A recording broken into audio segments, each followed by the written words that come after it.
Welcome to Lift Your Legacy. My name is Jacob Rupp, father, husband, and rabbi. And each week we bring you an inspiring person or message to help you unlock your inner potential and create change that will impact the future. Thank you for listening, and let's get to it. I'm so excited today to have Amy Vetter, who is a mindful technologist and creator of the B3 method. She is a CPA and a yogi. So this is actually a very fascinating concept because she's taking two very different worlds, a world of a lot of corporate pressure and numbers and, and she speaks about stress and all these kinds of things, and the world of yoga. And what's amazing about her approach is she's learned how to balance both being active and successful in your careers and your family with a spiritual practice and setting the intention, and really sees that when you are out of balance, you don't do the corporate stuff well. And I think that that's an absolutely fascinating concept because so often we're looking to find our edge and we're trying to figure out, how do I get better? But oftentimes the answer is not more. The answer is not going further. The answer is actually turning in. And as she actually speaks about in a TED Talk, the idea of disconnecting.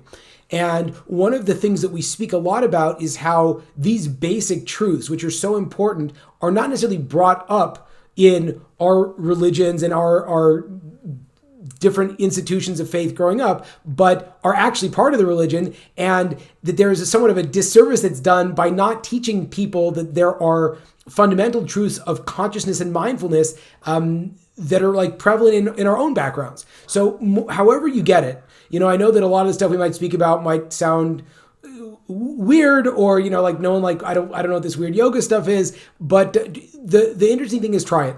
And the interesting thing is to consider, what do I have to lose? And when I can move from the intellectual and the brain part of my body to my breathing and to my body, and just kind of like disconnect from how I see the world to how I'm feeling, there is tremendous growth that potentially could be reached. So if that is your experience, I hope it is.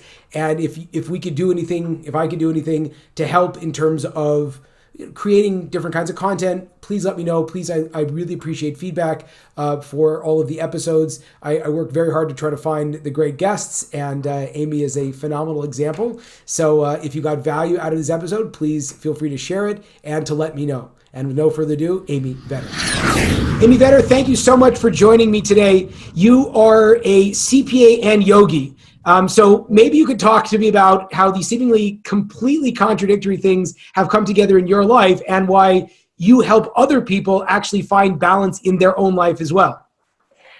Yes. So thank you so much for having me on. I came into it a little backward, but I think the way most people do, where their life kind of gets out of control with their career and their family and so forth, and not finding enough time for yourself. And whether you mean to or not, sometimes you just break down at a certain point and your body hits you and says you need to do something different. So when I was about 32 years old, I became a partner in a CPA firm, and at the same time had my second child and got very sick from the pregnancy, and wasn't allowed to do my normal workouts and hard, I was always doing boot camps and everything was pounding. My career was pounding, the exercises were pounding, and so forth. And when I got sick from the pregnancy, I wasn't allowed to work out, which was going to make me crazy. So the doctor said that the only thing I could do was yoga. And I went begrudgingly to my first yoga class. This was not something I really wanted to do or thought that aligned with who I was. But because it was the only thing that I could do, I was more open to it. And as I started going more and more, I started feeling so much better. And also there was a lot of emotions that came up for me because, you don't stop and pause a lot in your career and life, especially as you're moving through it. And through that journey, it really started pivoting some things that I was doing in my life. And I got deeper and deeper into the yoga side as well. I now own a yoga studio. That is just type A, that still comes out. But it's been a very good balance to, a hard professional career as most people, have when you're determined to keep driving yourself in your career, whatever you are, whether a CPA or anything. But it's been very helpful to me to be able to find more than the yoga practice, but the philosophy of yoga as well. And that is really what stirred me to try to help other people once I have gone through my own journey, and share some of these practices in the way to make your work life better, just so that you can feel better as well as be more present for the people around you. So this is great. So with the yoga philosophy, like give me a little bit of background on it and how it works and how it develops and how it might be different or aligned with the physical practice. Like, what does it mean? And like, what does the study look like? How did you get good at that? And I think like most people, and I own a yoga studio, and even when I began, you can kind of think it's a religion, which is not a religion. It is meant to be, something that it can be spiritual for whatever your religion is. But the most important part that it teaches you is to detach from the outside environment that you're in and really start focusing and working on your concentration and being present in the moment. I mean, the thing with yoga is, if you start getting distracted, you fall over. So you can really start catching your mind as it goes into that monkey mind of, from branch to branch, thinking all these different thoughts. And it's a good training, and some people are great meditators. Meditation has always been for me. Sometimes it's great for me, sometimes it's not. But I find yoga as a meditation in motion for me, that, it's not something to feel bad if you can't sit still, or if you need to lie down, or if you need to move in order to get to that presence of mind. It's more important that you figure out how to detach. And so through the yoga practice, you learn that. And then you start thinking like, an example is, I know when I started yoga, the instructor would always be like, use your breath, inhale and exhale. And I'd be like, I don't know what they're talking about. I'm just going to ignore this, until one day you're doing it. And this works. And you realize like how it's relaxing you when you're in a chaos situation through the practice. And then you go to work and you get in a stressful situation. You're like, breathe. And so like those things start reminding you, like, I forget to breathe during the day. And as the day starts coming at you and it's stressful, to remember to stop and breathe, and, and how you can reset yourself so that you react in the ways that you'd like. What's your spiritual background? Did you have anything growing up, and how did yoga deal with that? I'm actually Jewish, so I saw that you're a rabbi. I grew up Reform Judaism. And I did too. Huh? I did too. Oh, okay. Yeah. So I would say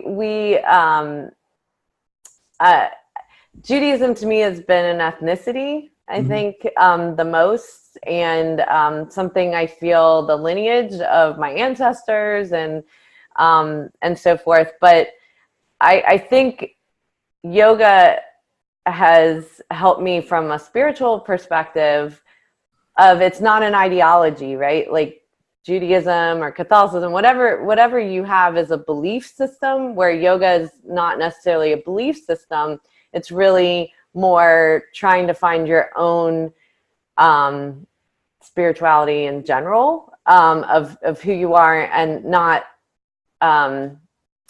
not letting ideology fit into that. It's a bigger space, I guess, is the best way to explain it. It's so interesting because, and I think that this definitely happens to be that we're like 0.02% of the population. So I realize that for some people this might not be as relevant, but I think that for so many people growing up just in the Western world, having authentic, centering spirituality, being a part of the religion that you grew up with in your parents' home, is a fairly atypical experience.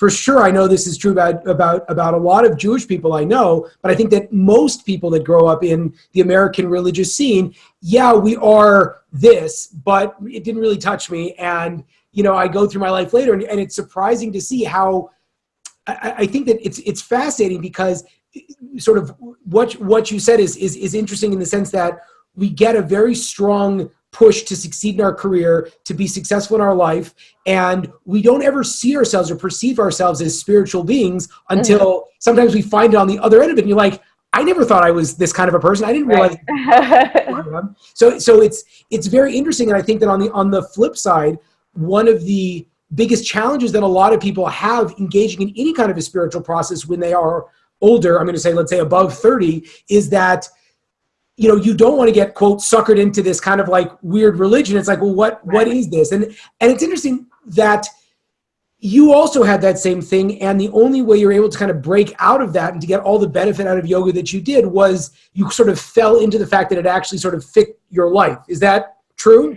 Well, and it did. I would say it really, I think with anything that you do, whatever the activity is, it may not be yoga, it could be painting, it could be knitting, whatever that outside activity that gives you release is what's important, right? And then whatever you learn from that activity that you can bring back into your daily life I think what's hard sometimes is when we're so stressed out and we're moving at such a fast pace that what happens is we don't know what we're aiming for as far as a feeling. And so that's and we're not throwing that one away. Say that again. What does that mean? Awareness. So we're not necessarily like when we are getting stressed out during the day and we haven't really found for ourselves where we get release or what that feeling of release feels like, we don't really know what we're trying to work toward, right? Like we don't have a goal in the day of like, well, we need these moments of feeling like X, when we don't take the moments to actually find that awareness in ourselves of how do we get there. So like I said, that could be yoga, that could be your religion, that could be reading a book, whatever that feeling is when you're like, oh my gosh, my brain just relaxed. And I relaxed and I didn't feel pressure, even if it was for 5 minutes. So that's the feeling I want to try to work toward throughout the day, using my natural tools in my body to help me get there. But if we don't take those times for ourselves personally to actually study ourselves to see what are those things that help us get that release, it's hard. We just become more and more stressed, which creates health issues, which creates sleep issues and everything else. So just, I want to see if I sort of get what you're saying. I think that you're suggesting that the stress, the pressure that we put on ourselves is because we're trying to achieve something. Like, which I think for so many people, and I do a lot of work with high school students and college students, that they don't realize that when you hit a certain career or a certain income level or whatever it might be, it's not like suddenly you're, oh, good, I'm cured, I've found what I'm looking for. In most cases, it sounds like, it was in my case in my life, and it sounds like your case in your life. It's like when everyone wants a family, so, they got to get a family, and everyone wants a great career, and you have the career. And then when all of this stuff is there, it's like, I feel I'm nowhere nearer to feeling that, whatever it might be. But now I feel like this world's closing in on me. And so then you're saying that the solution to that is find your outlet and learn how to, I guess, have a micro release. Not necessarily that the goal is it's not about getting to the end of the goal, because that never happens, but rather creating the space in your own life to have that sense of presence. Is that accurate? Absolutely. I mean, I think, like you said, as you get to certain points in your career, getting what you want, right. in life, those become new demands on you, and you feel like you can't control your life. Like everyone's pulling at you and so forth. And the fact is, we do control our life if we're intentional about it, because there's always the excuses of, well, I could never do that. I don't have enough time, or my boss would never let me do that, or, there's no way, I have too many demands with my kids. There is a way to find it within our day, whether, again, if it's for 5 minutes, but we have to be intentional about it. We have to set time on our calendar, like as if it's something that has to do with our work or at home, but it has to be for ourselves, because if we don't tap into what gives us that release, there's no way for us to know how to get it. We have to actually work toward the feeling so that we know, like I feel a moment of just openness, relaxed, and so forth. So what do I need to do to bring that into, another example that I can use from yoga as well along these lines is, one of the things I realized is every time a yoga class starts, the teacher says, set an intention for your practice. And, meaning like, what do you want to focus on today? Yeah. And we don't do that in our day. We don't start our day and say, what are 1 to 3 things we want to accomplish for ourselves today? Right. That we can mark off the list at the end of the day and say, we got this done, just so that we can get that release of, like, instead of coming home at the end of the day and going, I was so busy, I have no idea what I did. Is like, I was really busy, but I got this thing done today, where you can kind of start getting those moments of celebrations and release where you can just be more aware of how you're feeling. I think that practice can work. I literally had this conversation with a client of mine yesterday. It was the exact same thing. It's like the overwhelm that a person feels is when, they don't have the ability to get their hands in and accomplish anything. And certainly if you have I think just having a family is enough to to create overwhelm, and just having a career is enough to create overwhelm. Put the two together, it's like you're drowning. But the point that I was trying to make was, if you have a few, you take all the million things you have to do and you put it in like 3 categories, like 2 categories, family, health, job, and then pick one thing out of each and then check those off, you will feel a sense of accomplishment at the end of the day. And then you'll be able to actually feel like your life becomes a little bit more manageable. Yeah. And it's a matter of consistency. Okay. So, I think a lot of people try things as adults, right? Like, one of the things I talk a lot about is that we become experts in the work that we do. So use my example as a CPA, I became an expert in this. So if I'm going to go do something for the first time, I'm not an expert. And that doesn't feel good. It sucks. Right. So we have to make ourselves keep going back and trying it again. And we have to remember what it's like to be a beginner, and that we don't have to be perfect at everything. We don't have to be the top of everything. It can just feel good. Or maybe it doesn't feel great the first time we do it, but the more we go back and keep doing it, then we start realizing, yeah, this is good. And we're training our brain to kind of break from the patterns that it's in, and it's a good force to put yourself through. I know I learned bass guitar because my son plays guitar, and so I was like, I'll play bass guitar with him, and it sucked in the beginning because it was like everyone I was practicing with, they were like all knew what they were doing on the guitar, and I didn't. And then after a while, I was like, you know what? I'm just happy to be playing rock music. I do not have to be the best bass guitarist in the world. I'm just doing this for enjoyment. But then it reminds you, like, having that learning ability at work. Like, we get so stuck in our ways at work, and then new ideas come up, and we'll say, oh, this is the way we've always done it. We're not going to actually explore that. Well, this is what helps us with innovating, because if we see it in ourselves somewhere else, then we're like, oh, I'll open my mind to this at work and maybe try it here too, or give something a chance. No, it's such an amazing. I think that's more than just work. I think that, like, and that's what you're saying. It's like it's life in general, that we never want to show ourselves to be a lack of greatness. And I see it even in like the religious world. It's like there's such a fear of innovation and a fear of what's gonna be said and how are we gonna survive after this. And I think most truly great people have.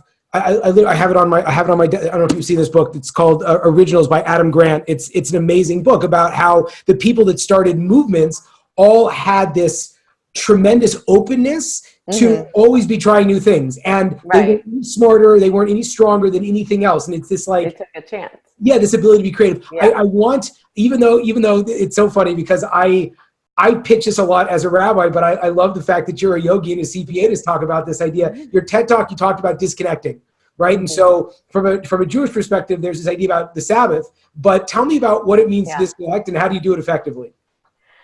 I think what's really important is that you're present. Whatever that is, we get so distracted with the technology that we have and all the demands that are people calling at us and so forth, and we don't turn that stuff off, right? And so if we're really going to take time for ourselves or even be present for the people around us, we have to figure out how to disconnect from all the outside noise. And part of that is through tech practices you can put in place by turning on Do Not Disturb or not having the phone right at the dinner table and things like that. But also remembering the experience you want to create for yourself and other people. So, if you're meeting with someone at work and the whole time you're going, oh, just hold on a second, let me get that. I just got to take this quick call. The experience you're creating for that other person is that they're not important. Even if you don't intend it to come off that way, that is how it comes off to that other person because they were prepared and ready for that meeting. So it's coming to those points in our day to figure out how do we disconnect from all of the other noise going around so that we're completely focused. We're not multitasking. We are focused on that present moment, whether it's by ourselves or with other people. And there's, lots of tools that you can use to help you with doing that. But in essence, what you want is the experience you create for other people is to be one people remember.